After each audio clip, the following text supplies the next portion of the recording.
Okay, sige. So let's start. Hello guys, welcome to the hashtag BC Show where we talk to BCG alumni, Ateneo alumni about things that could help demystify the real world to undergraduate students. So I'm your host, Ian Quintin, batch 2017 of BCG and Ateneo. And tonight we'll have a guest na medyo bigatin. He's a business owner, the CEO and founder of Tralulu.com, which is a digital marketplace and network for tour guides where they connect local guides in Southeast Asia and not just in the Philippines. So let's welcome Andrew Kua. So Andrew Kua, thank you for giving time here. Alam namin very busy ka right now. And so yeah, thank you for being here. Thank you so much, guys. BCG has been a very important part of my undergrad days. Mhm. For the 4 years of my undergrad, parang I was part of BCG and actually the next start. Freshman year, I learned a lot and that jump started my leap into becoming an entrepreneur, and also a consultant along the way. So, Solid, salamat. solid. Thank you, Join guys. BCG guys. So for my first question ay Andrew, no? Oh, sorry, I usually call Andrew kasi as Ahya Andrew because we've met back way before in youth club, in YMCA youth club. So I see him as a kuya for me. So for my first question, how did Tralu start, Andrew? What was your thought process behind it? Okay. So Tralulu started as early as fourth year. So during that time, I think many graduating students would have this crisis asking the question, what should I do now? During that time, I had the dilemma. I was thinking extending one more year, being active in COA. Right. It was one of the route I was thinking. And the other reason was I was thinking of going for development studies. The other routes that I had back then was going for nonprofit or the government route, which were also equally impactful. Right. And then finally, the last route that I had in mind was social enterprises. So that has been really a huge focus for me during my undergraduate days. So for 4 years, I was really focused a lot on understanding, meeting different social entrepreneurs. Some of them are actually, many of them are alumni of our university. So um, in that moment, parang I realized the limits of nonprofit, which is on the aspect of sustainability. A lot of them are still reliant on donations, but the intent for impact is there. Then when you move to social enterprises, you'll see that there's sustainability, and then there's also that intent for impact. Not so much reliant on donation, but something more sustainable. And then finally, I saw a glimpse of many social enterprises struggling, and they struggle a lot in the aspect of scale. So for us to drive significant impact in society, it's a multiplier of three things now. So we look into things, unit impact, meaning your intent of starting off that group is for impact. Second, you multiply it to sustainability. How long will that impact last? And finally, scale. How large can it get? And if it doesn't get large enough, then you have a hard time leaving a dent in society. There's nothing wrong helping, a family, 5 families, 10 families of farmer. That's very noble on its own. But when we talk and tackle about poverty on a nationwide scale, we should talk about scale. And technology comes along with scale. So that's the moment when parang I was in a competition. It's called Global Startup Youth, hosted back in Malaysia. I thought that was gonna be a conference, parang a chill vacation for me. It was 1 week before my graduation. When I got there, I realized that a lot of young people around the world, young entrepreneurs, are competing, and they're competing to win Global Startup Youth. And for me back then, I wasn't there for the competition. 300 people trying to vie for it. But during that time, we were all required to pitch, so I gave it a shot. So during that time, um, I had a mentor. I used to be part of Idea Space. I used to intern for them. So my mentor back then asked me the question, Drew, if you want to pitch something, don't focus on something that is shiny, glamorous. Don't focus on what will make so much money. Rather focus on what problem do you want to solve the most. And that began Tralulu. I could recall my life being saved once. When I was in third year college, I hike a mountain. There were 6 guides in the summit of the mountain. That saved me. I had an anxiety attack. I couldn't go down. I had a fear of heights. Ironic later on, parang for the next 6 years since then, I keep hiking mountain, conquering that anxiety. But during that time, that was my very, very first one. hiking an open mountain. 6 guides saved my life. They didn't want any money in return, and they are farmers who are struggling to make ends meet. But tourism has helped change their lives because they live in mountainous area. So agriculture is not the top or the best solution for them. Yes. When I heard about them being guides and providing for their family and then challenged in terms of agriculture, I saw an opportunity. So in that competition, I pitched a concept where we could connect local guides to basically different travelers who want to travel like a local. So Tralulu started in 2015. We were blessed, we were humbled, and we could say very lucky enough to actually win that competition. It got us our initial grant fund, grant money, and then it got me parang a 1-year stint in Malaysia where I built the enterprise. Following that, we actually moved it to the Philippines and bringing Tralulu to where it is today. Mm-hmm. Ang dami mong mga insights na nabanggit, Andrew. And one of the things that I want to talk about later also is your college experience nga, where you started also Loyola Catalyst and more. So let's go back there later. Pero coming back from how you really started it, no? Parang it came from a small anxiety attack. It's not small, but it came from an anxiety attack. And how did you jump from that experience to thinking of a business out of it? Why did you want to? Did it come from you wanting to help them, ganun lang ba? Or there's something deeper to it pa? Okay. Nowadays, people do business for 2 primary reasons. No? First, it's really for profit. It's very practical to do business. The labor you put in becomes an output. So the seeds you basically plant today, you harvest it tomorrow. Very plain and simple. Most businesses operate that way. Then there's the other side of it when people do business, specifically startup.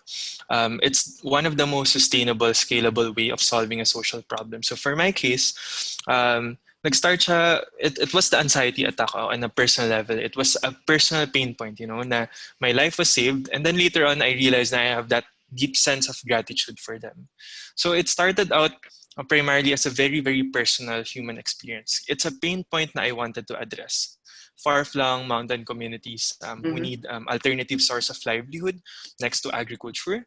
And then at the same time, 2015 was the year when people started backpacking. So you have travel blogs left and right. Everyone, whether you're in the corporate world, you're an undergraduate student, everyone wants to DIY. People travel to Japan on their own, Singapore on their own. They go to an island like Siargao in the Philippines on their own. And this is something unheard of 10 to 20 years ago. No? Like this budget airlines didn't exist. So parang many factors collided. And it allowed young people like us, kahit wala tayong pero, limited budget, piece of fare, all this combination, allowed travel to be decentralized and accessible. Yes. So I saw an opportunity now we could bridge something that was once luxurious for everyone, which is travel holiday, into something that's impactful. Far-flung communities with adventures that millennials today enjoy. And by bridging that, we allow millennials, young people, or even people of our parents' generation alike to experience what it is to live like a local, experience something authentic, not anymore touristy, but to go into what we call today as deep travel. You don't just travel to finish a bucket list of 10 things to do in the Philippines, but rather, to meet a family, to encounter, to live what it's like to be a local for a day. And that business opportunity later on came to fruit, and the venture took around 3 to 4 years to actually be profitable. Okay. Pero it's all about market timing and market needs. So how do we connect the needs of the communities, the guides, and at the same time, the needs of the traveler? And it took us 3 to 4 years, pero we eventually made it and got it there. Yeah, it's good. I remember, when we last met, parang college pa lang yata ako or high school. I can't even remember na kasi when you got into Tralulu, you were so busy, and even if hindi tayo magano nagkikita as a friend, I could feel na sobrang pagod. I could see pictures of you everywhere, and that basically reflects ka na nabanggit mo. It took you 3 to 4 years before you got profitable. So how was the 3 to 4 years like? So could you give us a timeline kung paano nangyari na naging profitable kayo, and paano nag-start yung team, paano lumaki? So did you also have that cliche na parang you started at the garage, you started at your mom's house, parang ganon? So could you bring us on that timeline naman? Okay. Thanks, Ian. So for the venture, no. So like many startup enterprises, it starts with a lot of hard work, no. I'll be sharing a number of very important failures for everyone to watch out for, temptations to watch out for. Yes. It exists now for every entrepreneur, pitfalls. Even if you don't choose to become an entrepreneur, along the way as you grow your career, this could help, no. We started out being based in Malaysia. So Right. there was an accelerator program that comes together with parang the Idea space. package. No, that was ano na, a Global Startup Youth and Startup Okay. Malaysia. All So right. back then it was a Malaysia-funded accelerator. Sa Philippines, we were developing, and that was Idea Space, no, and they were leading the incubation program here. So after being exposed in the Philippines, I realized that diversity helps a lot. So I went to Malaysia together with my team. They moved there. So there was Vietnamese teammates, Oh. and some Filipino teammates also moved there. Indonesian teammate moved there. We built a team of 5 in the start now. Starting point talaga, especially when you're in college, no, you always aspire to have the best team ever. You know, the most Yes. competitive team ever. I Very had that at the Ateneo. start. Very Ateneo, very competitive na by nature.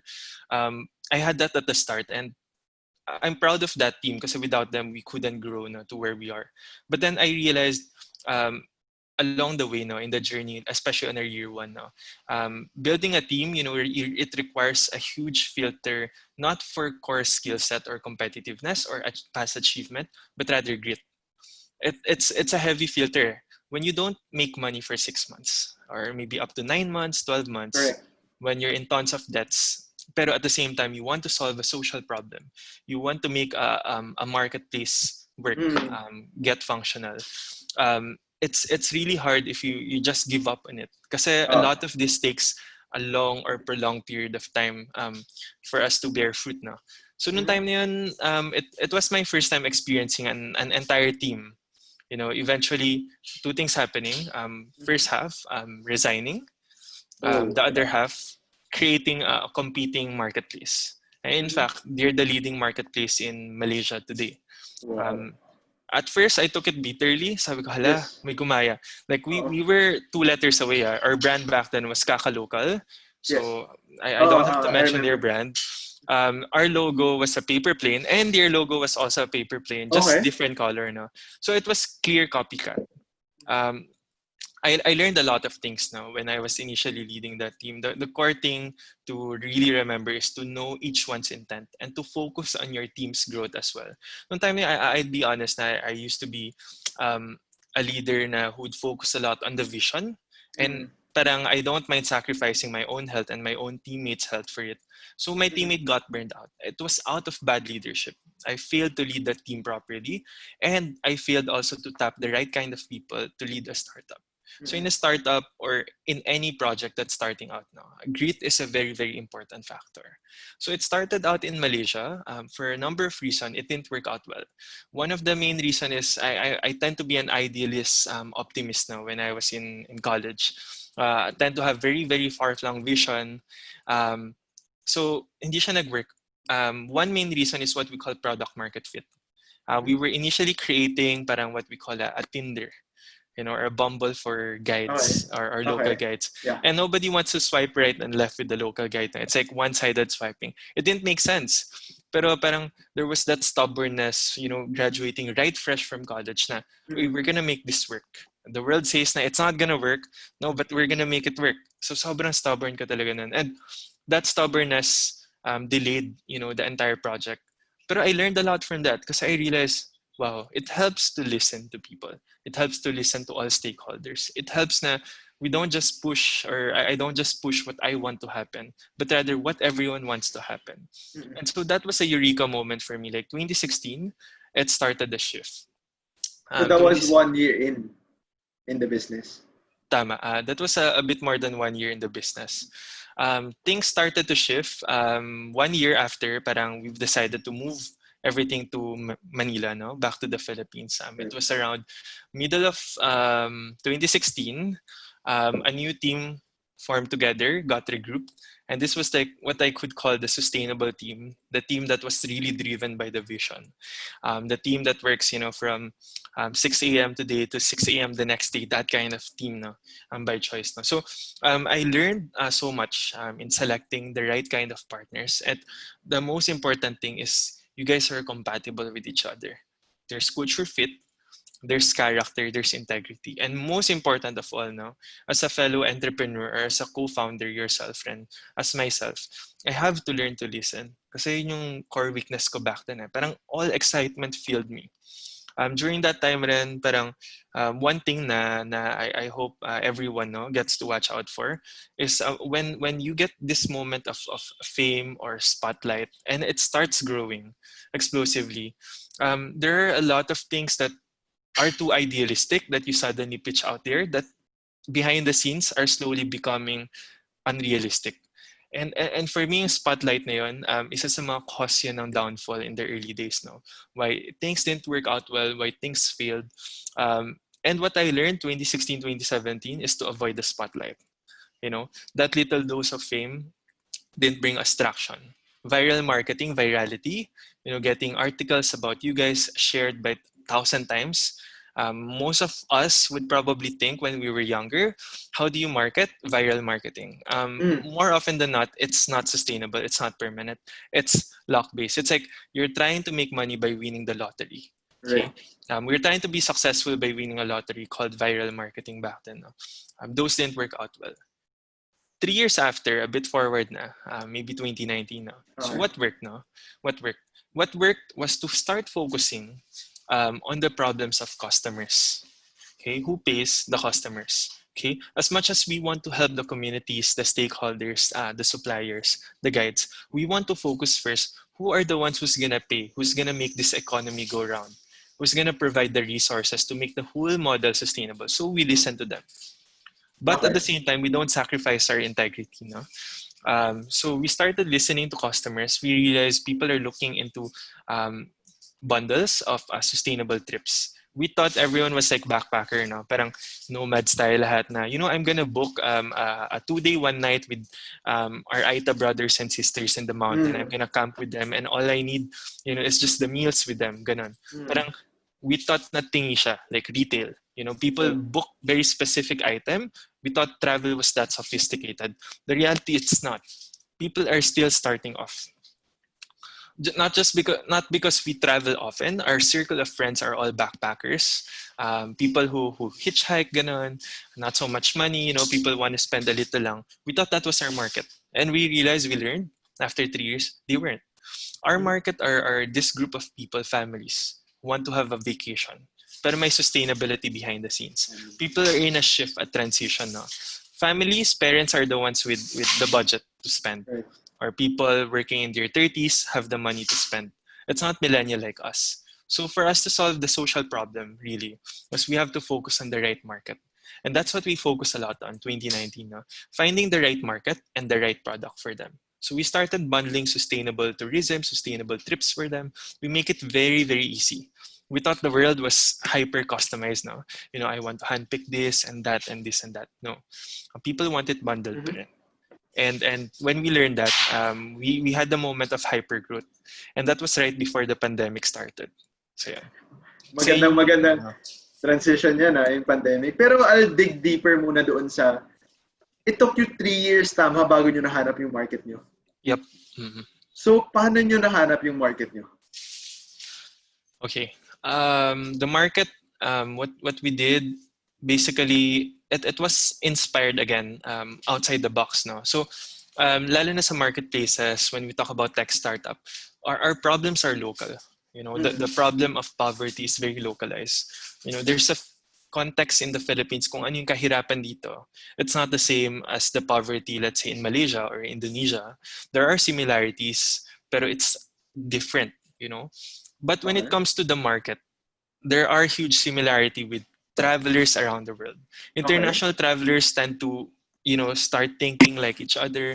They tend to be educated and exposed globally. So there's a way of travel na we realized we have to learn from other countries. And we learned it from a fellow founder in Thailand.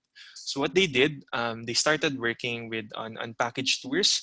So the concept was simple now. So what is the existing market today, in our country, of customers that are willing to pay? The reality in the travel industry, existing market, families who go on package tours, bundled tours, people Right. who pay a fee so that they don't have to think about planning their vacation. That's the most common eh. Even in our Chinese family, even in other families, that's the most common way. Medyo I, bago na lang yung gustong gumawa ng sarili eh. Oo, so yes. So it's because of that, we had the eureka moment. We realized most of the revenues in the tourism sector really comes from this middle class, upper class family segment who travel together. So when we realized that from our peer in Thailand, they built the largest marketplace there in Thailand. We saw how their model went from zero to $40 million in 2 years wow. with no cap, with barely not, with Capital investment. $20,000 capital, no? 1 For million first pesos. 1 million pesos, they were able to grow it to around 2 billion pesos in Wow. 2 years. So speaking of hyper growth, so we saw the model, and one thing that led me to meeting them was a program called Alibaba E-Founders. Right. So this was like a fellowship program for tech entrepreneurs around the world that's organized by Jack Ma. His goal is to really help platform entrepreneurs, 1,000 platform entrepreneurs around the world, create marketplaces to solve problems of poverty, to digitize the economy, to make economy accessible and inclusive for everyone. So it's through that program that I was able to meet this friend in Thailand who was doing it successfully there. All we had to do was contextualize it in the Philippines. And we saw that we share that similar market, but a different social problem. Okay? So for us, we started focusing a lot on sustainable trips. Sana yung mga tao, kunwari, people are used to, checking in 4-star, 5-star hotel. That's their Correct. expectation. Economy class na flight instead of, let's say, traveling by ferry or by boat. People are used to it. So we go with what people can stick with. And then along the way in the itinerary, we bundle what is sustainable. Because we assume that, the world is kind. Everyone wants to give all their money to sustainable causes or communities and let go of comfort. The truth is when people are on their vacation, ito, I learned this the hard way, no? People don't want to be out of their comfort zone too much. That's why it's a vacation, a holiday for them. So gusto nila magpahinga, walang headache. They don't want things always too extreme, especially family. So we learn. We meet halfway with market reality versus our ideal conclusion for the market or what we intend the market to be like. We intend the people to be socially responsible traveler, but that's not going to happen instantly. There needs to be a transition and we need to pave that way. So we created as a product to address that, and it went well in the Philippines. Of course, something we learned as well, we can't just copy paste a marketplace or a startup there. Their model worked well with Google Ads, but Philippine market is really hard sa Google Ads. No, we tend to be very heavy Facebook users. I think on let's say proportion of our time on how much we use Facebook over Google, we might have the highest ratio in the world. No. So we shifted to Facebook ads here while they do Google ads there, and it worked out pretty well for us. One of the things na you did in Alibaba's e-fellow is that you won the competition, right? So Yes. how was the experience there as one of the parang, is it a case study competition? Parang ganun ba? Yes. So my question is naman with regards to that. So it's a case study competition, no? And Alibaba is one of the biggest businesses in the world. So how was your experience there? And one thing that you also won is you got to meet people, no? So how's the experience like para our viewers na nag-case competition and like in college would have an idea on how it goes? Yes. So interesting yung case competition with Ali, no? And I learned so much, especially on the soft skill, on the side of culture fit, more than the technical side. No? So I'll share how we were able to win that competition, even if we never intended to win the competition. So quick context, na Alibaba happens to be the largest company in Asia today. No? So in the Philippines, they have huge stake, almost majority stake now with GCash. They own Lazada. So across Southeast Asia, Asia, kumbaga they run a lot of e-commerce, digital economy initiative. No? So one thing that I learned in case competition through time, especially after graduating university, is that the intent of winning has to be very clear, or the intent of joining has to be clear. Nung start ng competition na to, when we were grouped together, we choose our own case. Okay. Okay. So it was pretty interesting now.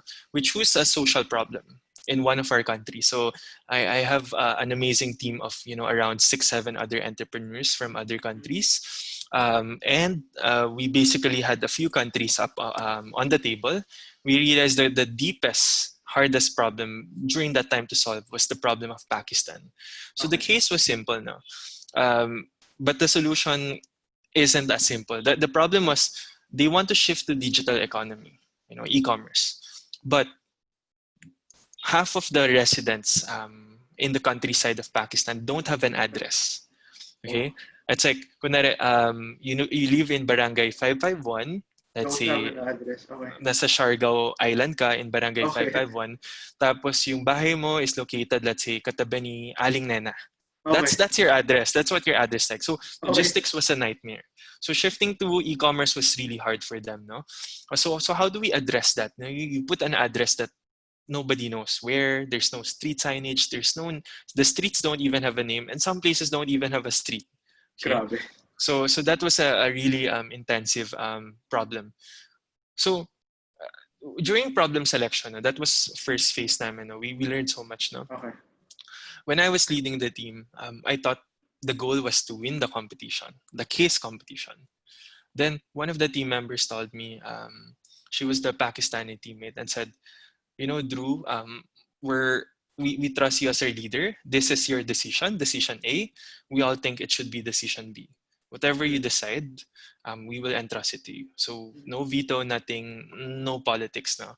But we just want to let you know na we're making this decision because we think it's what's best. Para reverse psychology slight so I learned a lot now during that time. Kasi parang nung time in our Filipino style sa case competition, no, you'll realize na may pagkasabayang bigkas. We're so good with presenting. Magaling tayo magsalita. Very atanista lalo na, no? How we ace oral exam, if you put it out there in some competition, it's enough. Kahit walang laman yung sinasabi mo. At first, I was thinking, maybe we could win that way. Alam mo, we could have synchronized. Hello, I'm Ian Quintin, and I'm Andrew Kupa. Ganun. Yung mga sabay-sabay na ganun. I was telling them na we should focus on that, making our deck really nice, making it very smooth, clear, and concise. Pero you know what she told me? That that dear friend and a very fellow entrepreneur. No? So she's a mom entrepreneur, 2 decades ahead of me in Pakistan. Women empowerment was really tough. And she taught me a lesson. Sabi niya, Drew, we need to have a heart check. Are we in this competition because we want to win? Or are we in this competition and we chose my country, because we want to solve the problem of my country? Because if that's the case, why don't we focus on making the solution better? Why don't we discuss on improving the solution? I got shocked. And honestly, that humbled me. Sabi ko, wow. All along, one competition after another, I've always thought of winning. Right. And that suddenly shattered my competitiveness and said, okay, we're going to shift. We're going to go with decision B. We'll spend all the remaining time we have on refining, brainstorming, talking about the solution. How long was the competition? Sorry. It lasted for around mga 48 hours. Okay. So kumbaga, we can choose to sleep, we can choose to do whatever we want. Okay. That 48-hour period, yung estimated time that we have. No? And the 48 hours, we have to be able to come up with a case presentation of that country's problem and how one of our e-commerce or one of our startups can address that, for that country. So noong time na yun, we made a decision. We know all the other groups parang noong time na yun had this team of videographers. Some of them have 100,000 employees, and they perfected, their presentation. So on the day of presentation itself, parang I saw some of the best presentation I've ever seen in my life. Sabi ko, okay, noong time na yun, I just said, parang we're here, kasi we wanted to solve a problem. We're here because we care about this country. Mm-hmm. We're here because we want to get feedback from everyone on how to improve it. And we're not here to win the competition. After all teams presented, we were the last team to present. The judges gave us very, very tough questions, gave us very, very good suggestion. And later on, they've decided to choose us as the winning group. Just because our case was genuine, it wasn't selected Okay. because we had a preemptive solution in mind Yes. already. It was chosen because it was a real case and we presented a very, very real grounded solution. So if I have any tips for anyone joining any case, it's really to focus a lot on listening, brainstorming, all that nice things, perfecting your script and everything might work with some or majority of the competition. Pero when you're in a competition where you're surrounded with people who are doing a case competition because they intend to address a real case, not just a theoretical case, go all out in focusing on understanding the problem and never stop and be relentless in focusing on what solution can solve it and take perspective from many people. Yeah. But don't let a lot of opinion and advices sway you. And then do a quick heart check. Am I choosing this solution kasi maganda siya pakinggan, mabilis siya intindihin? Is it easy for everyone to understand it? Or am I choosing it because I genuinely believe this is what can solve the problem? So I think that can change the tides in case competitions na. Lalo na when the case is real, the case provider provided it out of a real pain point. And so if it's a real pain point, then we should think about a real solution. Gets. Actually, ang ganda, no? Medyo na-lost na ako kasi ina-absorb ko talaga yung mga sinabi mo. Ako naman, wala akong experience, Andrew, sa case competition. Nagasali lang ako. So, parang nagets ko na yung point talaga ng mga case competition. And parang iba kasi yung pakiramdam pag manalo ka ng case competition, lalo na sa Ateneo. Like, bibigyan ka ng banner ng SOM, tapos it really brings up your ego kumbaga. So, balik tayo sa kwento mo, no? Nanalo kayo ng case competition, 48 hours, ang daming nangyari. Finish palm ka ni friend from Pakistan. And paano naman pumasok, paano mo na-meet si Thailand Dudu wherein similar yung business concept nyo? Okay. In that program, honestly, I felt insecure when the program started. I think I was 23 nung time na yun. The average age was around 31, 32, somewhere there, 30 to 35, before they became established enough tech entrepreneurs. A lot of tech entrepreneurs tend to parang take time to succeed. Kami, we weren't successful. Tralulu back then, we were struggling. We were the smallest. We had the most humble size, and I felt I was in the wrong place. And I felt I was there at the wrong time. But I've decided to focus on what I can contribute the best, which is to ask tough questions that I genuinely don't know the answers to. Because many people, when you succeed in your own industry, in your own country, there's this chance and tendency na your ego, your pride tends to grow. And then we stop asking questions we stop being curious on how things could be better because we think we know it. And I experienced that when I was in the Philippines. When people ask me about travel industry, sometimes if let's say the government invites me to talk about tourism, suddenly my ego gets triggered and I feel I know it. But when I was there, I learned that at any point in time in life, we have to accept one thing, as they say, as the saying goes on, if you're the smartest person in that room, you're in the wrong room. Right. But if you're the dumbest one there, and if you ask the right question, then you might eventually end up becoming like them. Right. So in that room na yun, I tried to seek advices from people that I know who are better than me in their respective country. I tried to ask tough questions, and all of them are willing now. So this is one tip na I learned starting from college pa lang, from undergrad pa lang. More often than not, when you ask questions to people that you look up to, chances are they are likelier to answer you than not. Professors, consultation session. I can't help stress it out, pero if anyone wants to be a good consultant, they have to first learn how to ask the right questions before they can provide the right answer. Like sa Ateneo pa lang mismo, I'll be honest now, in the classroom, a professor is like a speaker. It's like you're listening to a radio most parts. We want it to be interactive, but it's not much. It's on that one-on-one consultation session in their consultation hours where you get to apply most parts of the class. And that's where you get to ask them the hardest question. And that's the moment when you realize there are questions in life, in what they know that they don't know yet. And it's for you to figure out. And then it's hard enough of a question that maybe you can bring for the rest of your life. And that's something that I brought along with. So yung friend na to, na-meet ko siya because I keep asking and nagging a lot of questions. Pero nung time na yun, I honestly didn't know he was big. I thought it was like a giant online travel agency. Okay. I was young and I thought, sabi ko, it's just a travel agency with an online website. Yes. And then behind the scenes naman, I don't discriminate kasi in those kind of program. Lalo na I know na I have nothing to offer. So nung time na it humbled me down. We became friends. I could translate to Mandarin. Majority of them couldn't. So I tried to help them navigate around Hangzhou, brought them around, toured them around, and we became good friends. When I moved back to the Philippines, ko lang nalaman, okay, wow, this friend pala that I met that I was really close to happens to be big in Thailand.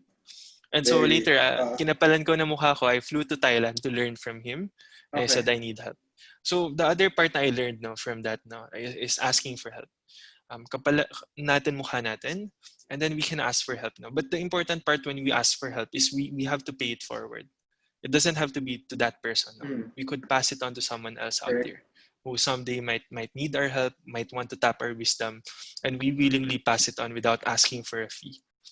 So that's one of the things na I aspire, a lot of BCGers, I think that's how we call folks in our organization, na if kaya mag-take ng pro bono consultation or consulting clients, even on a personal capacity, that's good.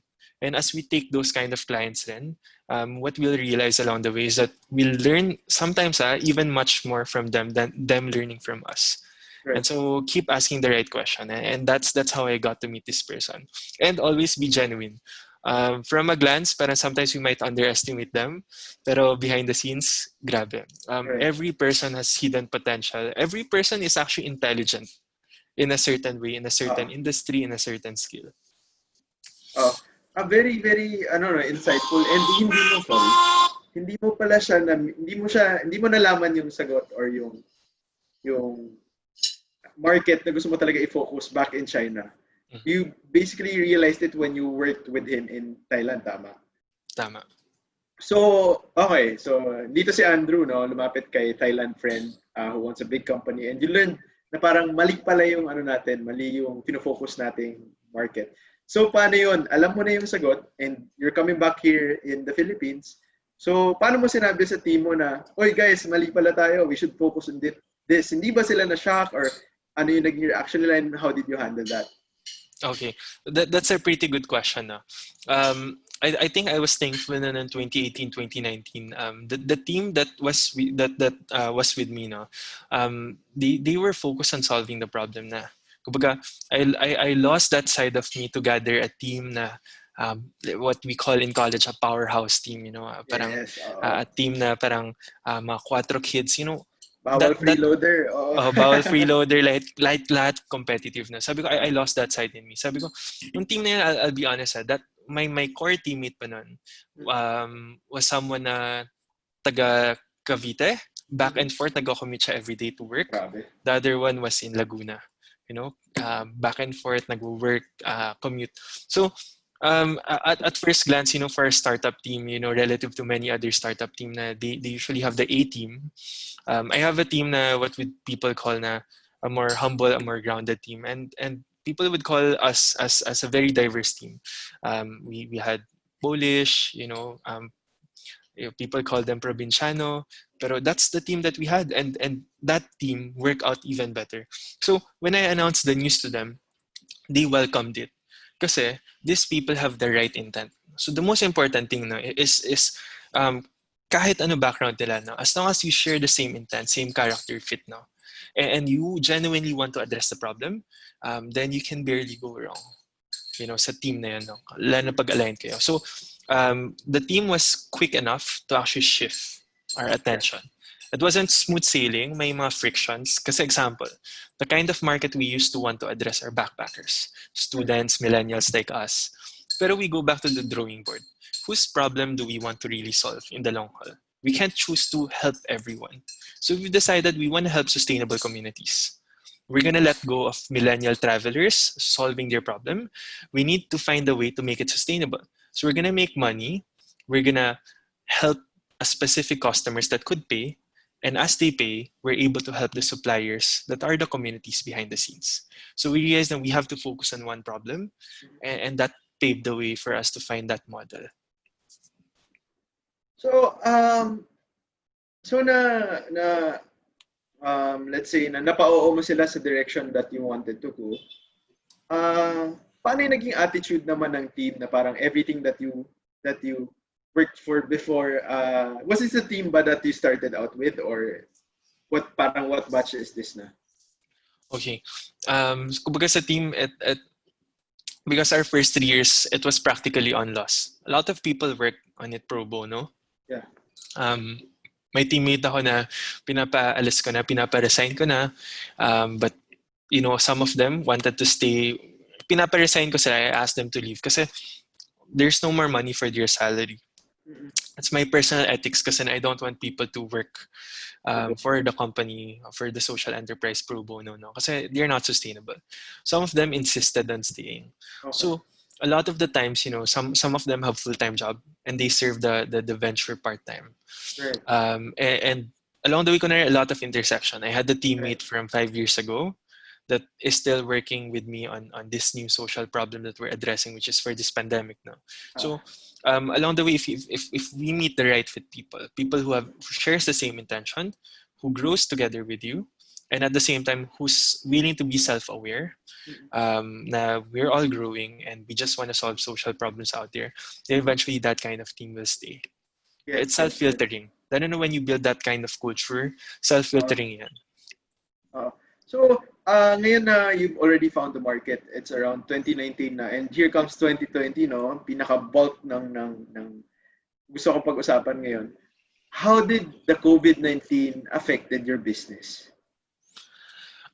It wiped out totally the entire travel industry, no? Parang you'd barely see anyone posting in their Instagram today na they just went somewhere in Japan or somewhere like Siargao and partying. Unless it's throwback. Exactly, no. And though I know people naman who would post such, no, online, and maglalagay sila ng #throwback, pero actually it's live, no, it's happening now. Right. So it totally wiped out the travel industry. I could say 90 to 95%. Of our industry, 95%, no, from airline down to every part of the supply chain of the travel industry, completely wipe out your revenue. And one more challenge now, what makes it particularly devastating for the industry is people prepay their trips ahead of time. Yes. So when COVID struck, you don't only lose all your revenues, you have to refund from a cash flow that doesn't exist anymore. Yes. So it was devastating. So kumbaga, it went on almost a total shutdown. So Tralulu, as we were running it. So starting nung March, wala. Zero. So anong plano mo naman ngayon? For 3 to 4 years, siguro sanay ka na rin na 3 to 4 years walang cash flow na pumapasok. That was a very tough time. And now biglang you had hyper growth and then biglang zero. So what's your plan right now with your team? Are you giving them salary pa rin? And what's your vision for the future after this pandemic? Okay. So when the pandemic struck us, parang nung time na yun, I was following the news, parang January pa lang, January, around that time. And I felt that this COVID-19 would really strike down the travel industry first. Actually, pinaka-first industry that was affected locally sa Philippines was travel. Right. Kasi people don't want to go abroad anymore. February pa lang, our sales were affected na. Wala pa tayong lockdown. Our economy was okay, pero travel was really affected na. So that allowed a first-hand parang insight for me na this is gonna get worse. And before it gets worse, let's focus on the next step na. So February pa lang, we've decided to take a step forward. No? I started finding ways to access PPEs. Mhm. For some reason, I felt that there might be a PPE shortage. We learned from the TAL explosion. Right. So when TAL exploded, there was an immense PPE shortage. And I felt Face there's mask. going to be an immense PPE shortage. Right. Around April, it dawned on me na we can't all just wait for our startups, our industry to get back on its feet. A pandemic will last for at least 1 year. Mhm. A vaccine is needed, and a Right. vaccine, takes more than a year, definitely, no? So sabi ko nun, if the pandemic started March, vaccine developers are starting in March, earliest is March next year. And that's already the most optimistic projection out there in the world, Yes. no? Yes. Yes. Um, unless sobrang swerte and chamba. So I said, we can't just wait for it. We have to help end COVID-19. Okay. I lost a friend. He's one of the first casualty of Sorry. COVID-19. So when that happens, sabi ko, okay, this is getting serious. This is real. It's not just something I see on the news. We have people from the startup community that got struck by it, almost died because of it. So when I saw this devastation, sabi ko, I'm not just gonna sit down, wait for travel to recover and focus on my communities lang. Tentatively, let's focus on one thing. And that Mhm. temporary mission then is to help end COVID-19. And so MedMart PH started Yes. as early as, May, June, July. Mhm. My past teammates, instead of working on Tralulu, I Mhm. told them, we don't have money to pay anyone's salary. But Mhm. if we work on this problem together, there's going to be enough for us. But at the same time, we will be able to help healthcare workers get subsidized PPE, meaning Mhm. it's half the price they would get from somewhere else. And we would be able to help communities and hospitals source PPE and get PPE donations absolutely for free. So Mhm. that's what we started doing. And we had a mission no, nung around mga June. No, we had Mhm. this mission. We want to be able to provide access to 1 million PPEs. Mhm. So we are halfway through that now, 50%. Halfway. Yep. Wow. So we were able to hit 500,000 PPEs sa first 6 months ng pandemic. And now we're in the latter half. And to be honest now, that problem is not a huge issue anymore. Hindi siya like nung Yes. May, na Yes. everyone Yes. needs PPE, everyone needs alcohol, needs mask. Mask were at 1,000 to Correct. 1,500. Correct. Giant medical supply retail chain, giant pharmaceutical companies took advantage of the crisis and sells it at 1,400 peso Yes. per box in Correct. their retail shops. Correct. Very huge group of companies now took advantage of us. Even large convenience store chains Mhm. took advantage of us. Yeah. Noong time na yun, we crashed the price by half. We were one of the first to lead the price crash. Kasi during that time, manufacturers produce it at Yes. only Right. double the cost. Pero Yes. retailers here retail it at 10 times the price. So basically, ang kumikita, middleman, retailers. Yes, exactly. Retailers Okay. made so much money. It's not the manufacturers that have huge issue, Okay. no? We were able to talk to factories. Noong time na yun, they could produce it at 100, 200, no? But it's being retailed here at 1,200, 1,400. Mhm. And we were broken. Our hearts broke, and we've decided to crash the price. And the profit during the early part, we reinvested it in the form of donation. Then we sent it to communities and hospitals. Noong time na yun, I remember even the largest or the most popular hospitals, no? The most first class hospital even dropped a phone call and said, ubos na sila ng PPE. Okay. Even them had a hard time sourcing. No? It was that devastating, lalo ng April and May. Mhm. April, May, June. Mhm. So it was really that desire to end this Right. pandemic, which is a problem that nobody expected, that Mhm. got us to that new business. So we don't know where it's headed to. It could shift, it pivot soon after this pandemic. We can't Mhm. disclose yet because Yes. Yes. our competitors are also in the same circle. Or yeah. Pero for now, the mission is simple: 1 million PPs, access to it, and then that's it. Grabe, grabe. 500,000 PPEs, no? Paano nyo nagawang 50% yung price ng PPE when it was so expensive? It was a lot on the value chain. No? So in the value chain, what people always think no, is that you go find a distributor and then you buy from them in volume and then you bring it to the market. The other way around it is offline kasi you have a lot of overhead expense. You open a shop, you have a lot of expense, manpower. So we Right. decided to do digital commerce purely. No, we did advertisement, programmatic ads as a core. basically parang competitive advantage we have. Kumbaga, for the past 5 years, I've been spending a lot of time just doing or focusing a lot on digital ads. So we took that competency and then a very, very hardworking team from Tralulu pa lang, who are all obsessed, Right. with basically doing everything we can in our youthful Right. days to solve social problem. With that combination, we were able to um, work on that first 500,000 PPE. Nung start mahirap, super hard nung una. The team was also lucky enough kasi we found the right manufacturers in China. In also, kunwari, Malaysia, the right manufacturers who shares the same intent. They didn't want to jack up their price. They didn't want to take advantage that we were foreigners. They've decided to work closely with us so that we could get those supplies and bring access to the Philippine market. So, paano yun naman na filter were you selling to the market, to everyone ba, basically? So this is 3 market segments na we work closely with, and for each market segment iba-iba yung intervention. For the source of growth, so we needed a large let's say inflow of resources, and we can't fund it ourselves. Wala rin kami masyadong pera. Pandemic struck Tralulu hard. We don't have enough cash flow to run this enterprise. What happened was we targeted corporations muna. Right.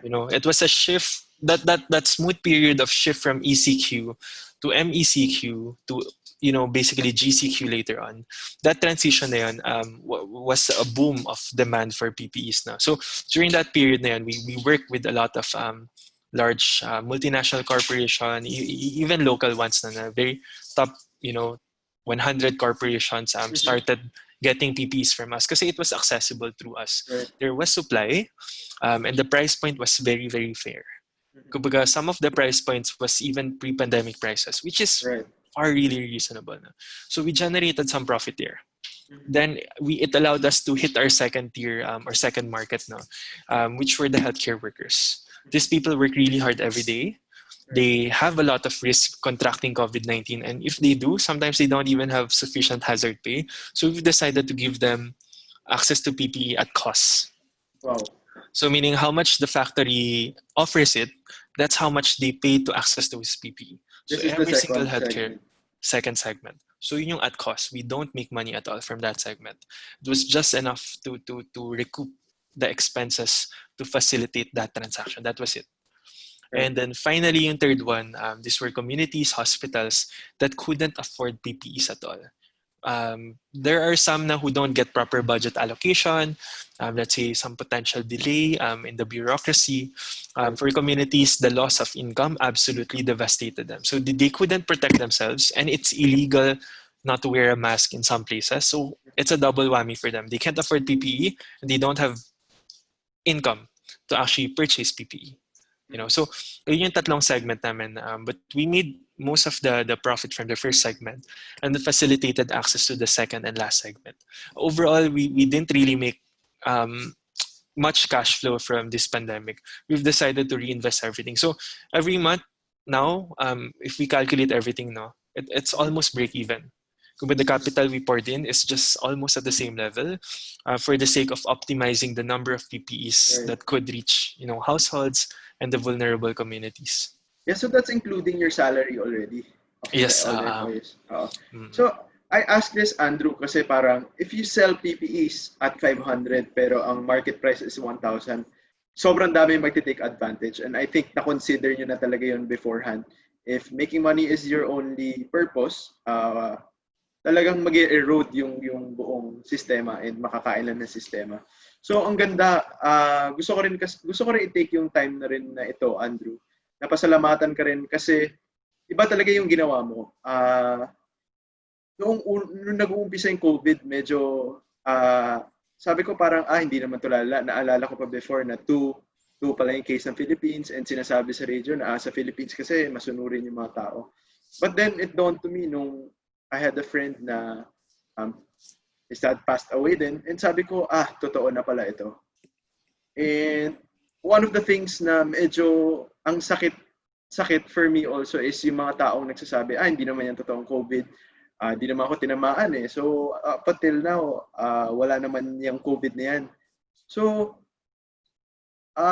may isang study rin recently na lumabas, nabasa ko sa feed ko na one of the main sources of misinformation of COVID is the top officials of our government and, of course, the US government, as everybody knows. So, as a social entrepreneur, as an entrepreneur, how do you react to these news? So kunwari for our case now, what we do, we tend to crowdsource information based on well-backed researches. No, even giant national groups or multilateral organization, for instance, like WHO, have once spread wrong information. Right, correct. It's a lot because of being human. No? It has a lot to do na it's purely human error. Sometimes, the leadership may have a little bit of ego and pride. And later, when we realize we're wrong, we take a step back and say, mali kami. No? So, what we do nung start pa lang sa COVID-19 is we curate.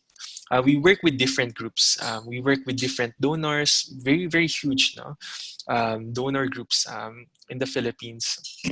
And we focus a lot on curating the right information. Kasi, kunwari example, we have a hard time trusting the largest health organization in the world. Who can we trust now? Most of the time, it's actually the doctors on the front line. Right. The doctors have the data. The doctors have the real experience.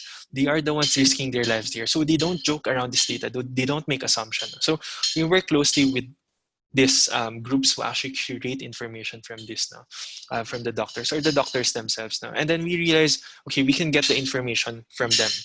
The other part that helped us a lot is we tried to we try to stay apolitical tentatively. Now, I'm on a personal level, I have my political kumbaga preferences, let's say personal biases.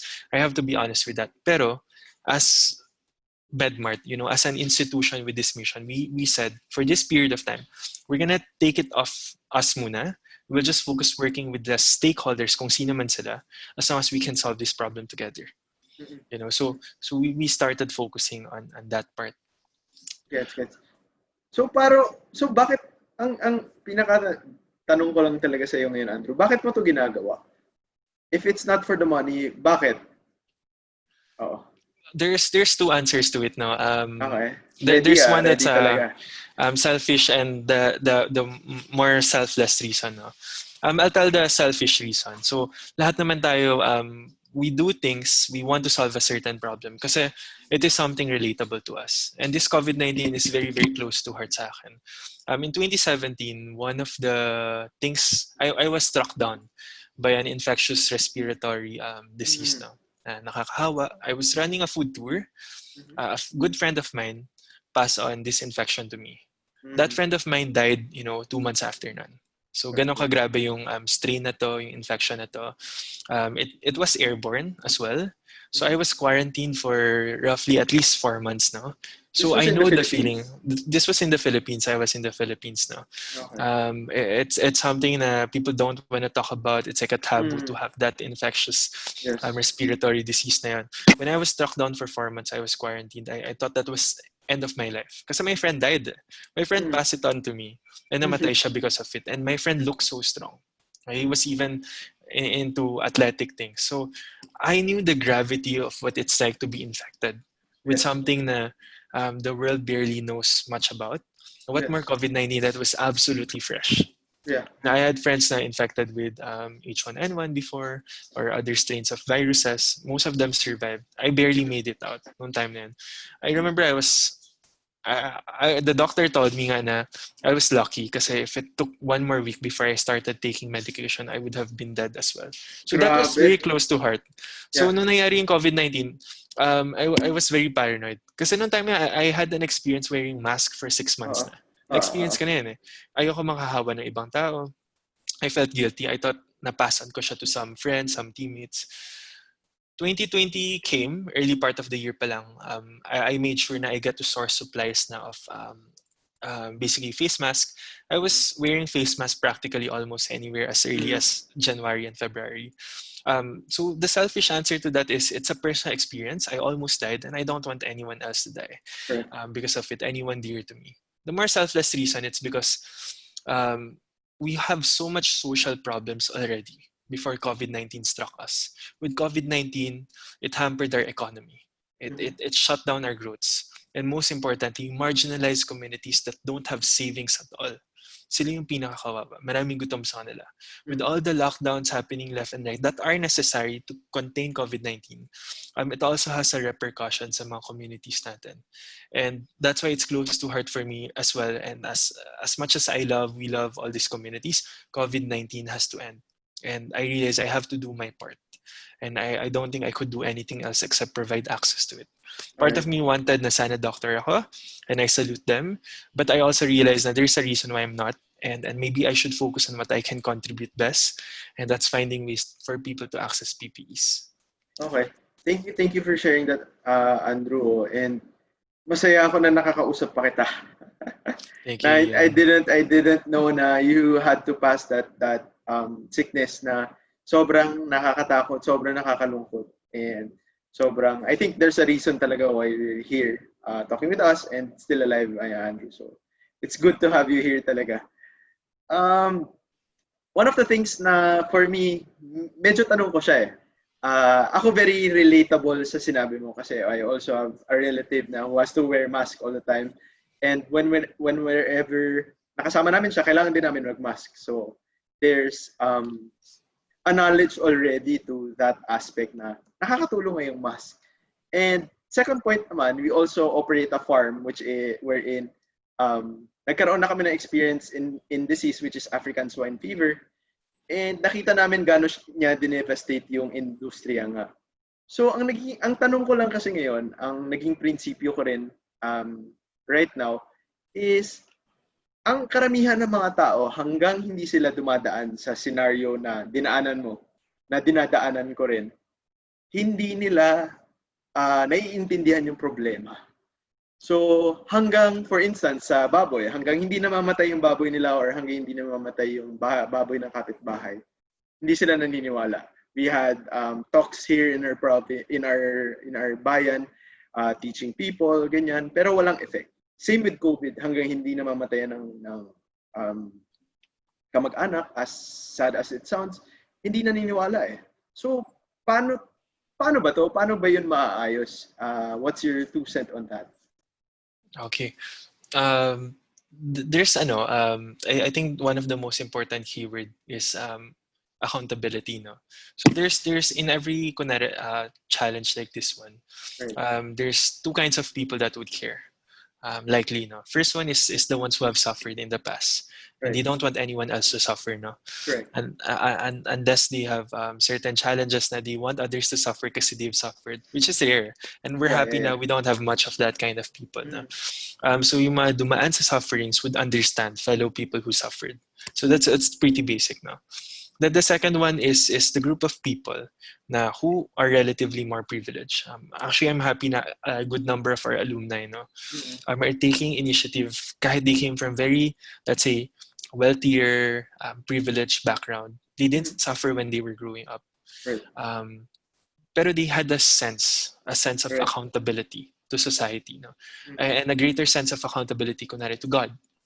Which is something very close to me as well. Na when we do something that people can't see, are we gonna do the right thing or not? You know, kapag wala tayong sense of accountability to, let's say, a higher being, a higher form of love, then behind the scenes we could just do bad things. In the forefront, let's say I could be an environmental advocate. But behind the scenes, I throw the garbage anywhere else because I'm wearing a mask. Nobody could identify me anywhere. No? So a lot of it has to do with accountability. And I think for most of us, when it comes to educating people, it has to be instilled in the level of people having to be accountable for the ones they care for, the ones they love. Kaysa instilled because there's gonna be a penalty.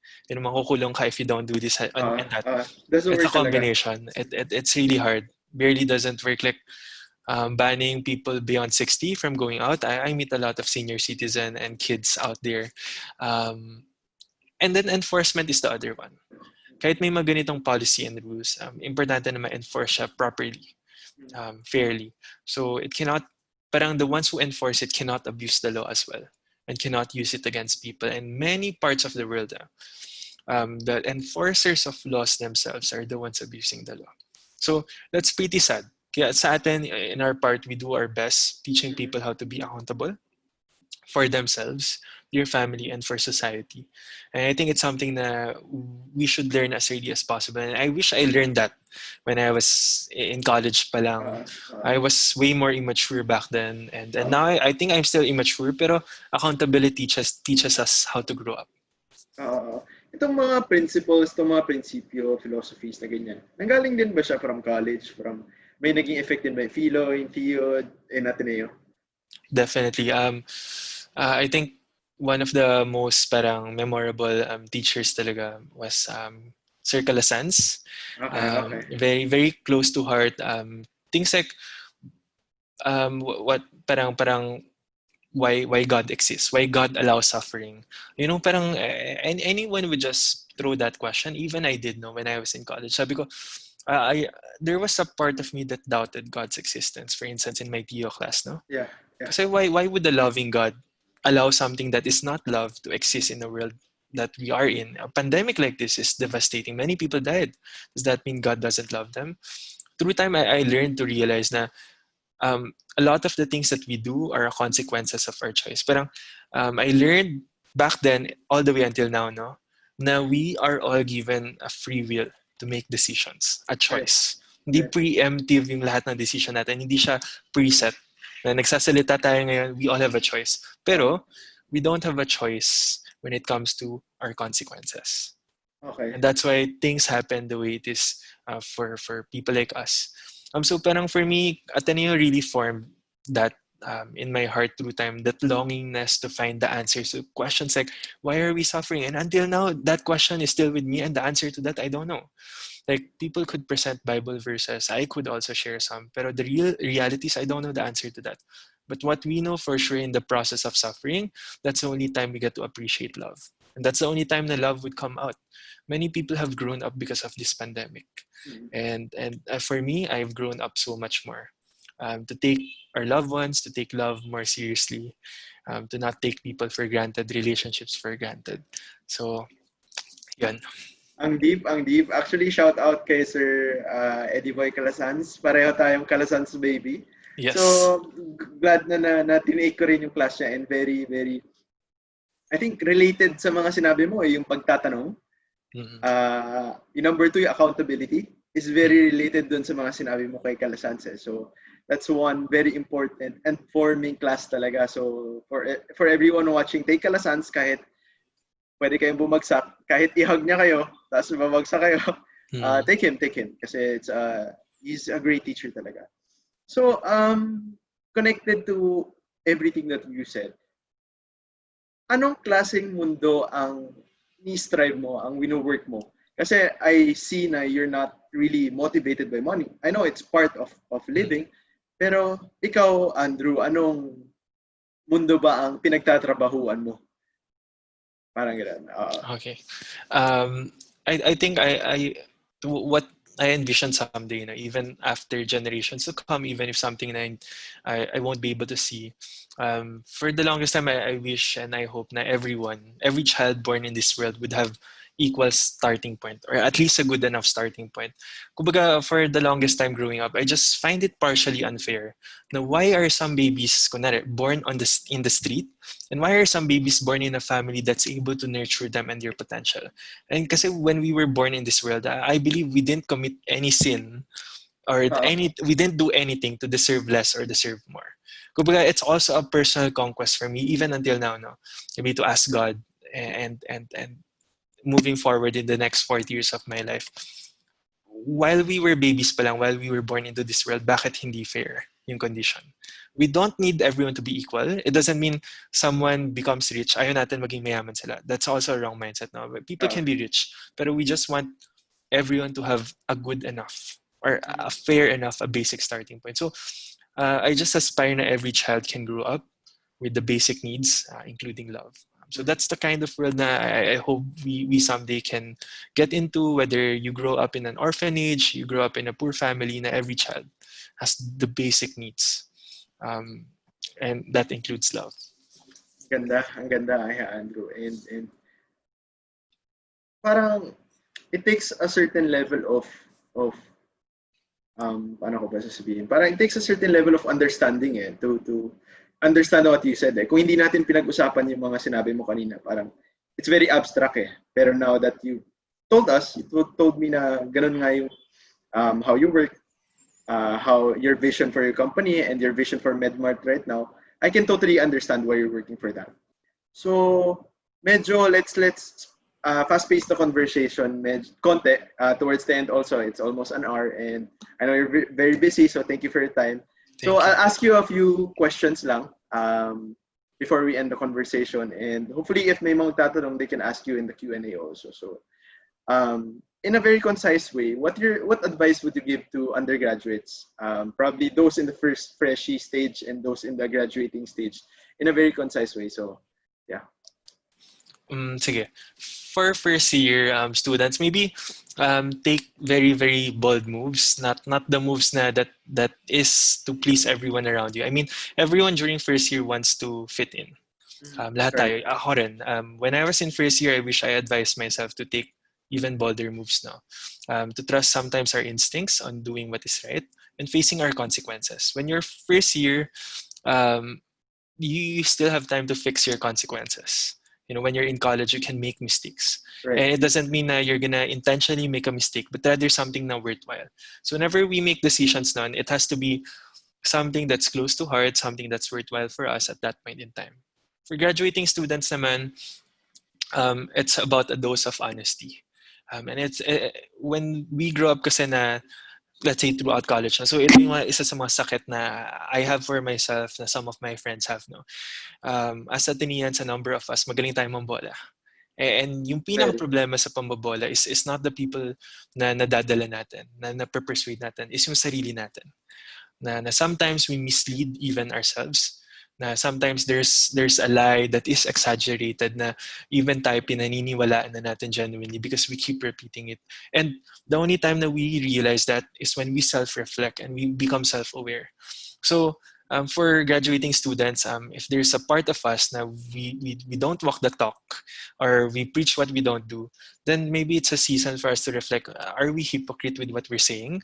Good example, I meet a number of people, example na who champions communities, you know, who's very against, let's say, a mining company, from taking livelihood, destroying Mother Nature, and then 3 years after college, they're gonna work for a mining company, no? Because they have a really huge offer, and they could take a humbler offer that advocates, let's say, against a certain mining company. So that hypocrisy is present in us. It was present in me until now. So I think very important talaga for us to be self-aware, to self-reflect. I couldn't give much advice on technical competency side. I'm sure everyone could learn it somewhere else. But I think heart check matters the most at any point in time. Laging merong impurity with ourselves, even me now, like I don't think I'm mature enough. I don't think I'm pure enough. But it's that constant search for how do I become better? What am I really thinking? What do I really mean? And it helps us become better people. Yeah. Sobrang importante ng self-reflection. And I think hindi ako makapag-self-reflection ngayon kung hindi ko rin siya natutunan sa Ateneo. And just to add to that question rin, Andrew, how about for people who are looking for jobs? Kasi I checked your resume and you worked for Idea Space for a while, tama ba? And you shifted bigla to starting your own business, correct? So that's a medyo ibang klaseng pathway, especially for an ME graduate. So what advice would you give to students who have graduated na medyo lost na nag-a-apply pa lang? Okay. One thing that I'd recommend is for them to be very active in, let's say, events, gatherings, whether it's a podcast where they meet some people, it's an offline event, which people can't do much sa pandemic na to. It's an online webinar where they meet and interact with a lot of other people. No? So when choosing a group, a company, an enterprise, and an organization to work with, no, we have to focus a lot on the people rather than the overall company itself. Because we could be in the right company, pero at the wrong team and at the wrong time. No? So super important is to choose your first boss. Kasi that helps us grow so much. Kahit ang ganda ng brand ng company that you're working for, but your first boss, let's say, doesn't intend to help you grow, wants to centralize all the information with himself or herself, mahirap yun. So for me, pick your boss kung kaya. That's one of my top advice. And usually you don't get to pick your boss kapag Yes, nandun ka correct. sa HR, you're applying, straight up front. Rather, maybe it's good to actually meet people behind the scenes, yung mga makaka-work mo every day. Um, that's one. And then the other one is pick an environment where you share their values. If there's anything that I've learned through time now, there's no monopoly of impact and love. I used to think this is wrong of me now. When I was in college, I used to think social entrepreneurs, nonprofit workers tend to have more impact than people who work in the corporate world. It's absolutely wrong. I've met people in the corporate world who has driven way more impact than people like me, than social entrepreneurs like us. And those are sometimes the corporations that have a heart that genuinely wants to help other people. Sometimes it just takes time for us to find those. And we usually find those when you resonate with the founders, with the Correct. owners, with the bosses or the leaders of that venture. Then maybe it's the right place to work with. So focus a lot on kung kaya a culture that resonates with you, character, integrity that resonates with yours. So a huge part talaga of job hunting is researching, asking those people na higher batch na nag-work na sa company. So very important yun. Kasi most of the people, especially right now, hindi naman nahahanap ngayon yung boss as what you said. Hindi napipili. Pero you're already 5 years graduate, and I also want to hear your opinion on this. For those graduating this batch na COVID, what advice would you give to them? Kasi it's not easy to find a job. It's very hard. Yes. We kunwari example, nag-launch kami ng, we posted in Ateneo Jobs recently, no, for mga 3 slots lang, no. We got more than 40-50 applicants. A lot from UP, a good number from Ateneo, and then I was surprised because we're just a small startup. Then I could imagine parang relativity kung gaano karaming people out there are probably unemployed, even from people what we would think as top tier university, top tier courses. Now Correct. tides have shifted now. So if I were in that generation, in the current batches that are graduating, I'd probably take a series of internship. Correct. In those internships na yun, I do my best, especially sa internship na I resonate with the most. If my boss sees na there's a match, the boss and me, and I'm willing to work for them for free as an intern, I work my way to win that job. Possible yan. I've experienced that myself na we absorb interns kasi they have demonstrated their hard work. Some people sometimes apply and say, one of the most memorable applicant was a few years back who just applied and said, if other interns are asking for a pay, I'm not asking for a pay. I want to learn. I want to prove my worth. And if I'm worthy enough, then absorb. That's good. And later on, absorb yung talent. No? That's one thing na Ateneans could do. To get a foot in the door, do their best, test the water, and if it goes well, they get absorbed. Correct. So I think that's something, a more different approach, no? That people could take. Usually, bosses naman who lead interns na very talented, very resonating with them, usually they get absorbed. And that's a good way nga, especially right now, everything's work from home. So mas maraming may access, hopefully, to internships. I'm not sure also. And before I ask my last question, do you want to invite people to your business right now, to Medmark PH and to Tralulu? Yeah, definitely. So kumbaga we're brewing next initiatives for next year. Lalo na we need to revive the economy. There's a recession elsewhere. SMEs are so much affected. We don't have much cash flow, so we're focused a lot on building marketplaces. End of the day, it's about creating a digital economy that's more inclusive, more accessible for everyone. Before, middlemen have information, have the capital, they have all the advantages, and they can control the economy. Now it's different. End suppliers and manufacturers and producers and end retailers and end consumers can now directly bridge with each other.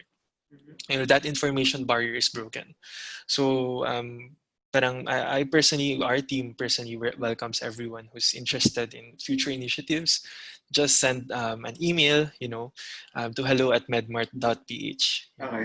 and just let us know why you want to be part of the team. Now there's no specific opening this season, pero 2 months, 3 months from now there will be some, Yeah. and everyone's welcome to actually join along. Solid, solid. Parang gusto ko yata mag-join, Andrew. Ay.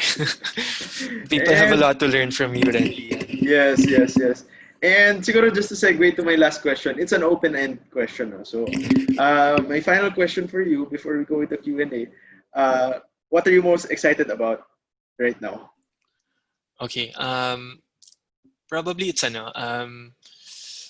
end of the seeing the end of the pandemic and seeing a new, more mature world where, because of this pandemic now, we became, a lot of us are sad, a lot of us are mourning, pero we all grew up. And that's something I'm sure about. No? This pandemic allowed each one of us to reflect. In this moment of quietness, introversion, to all reflect and grow up. And so I'm excited to see a 2021 where the world is more mature.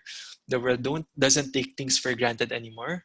Where the ones we neglected to love, the ones that we used to take love lightly, now we're gonna enter a world where love means more.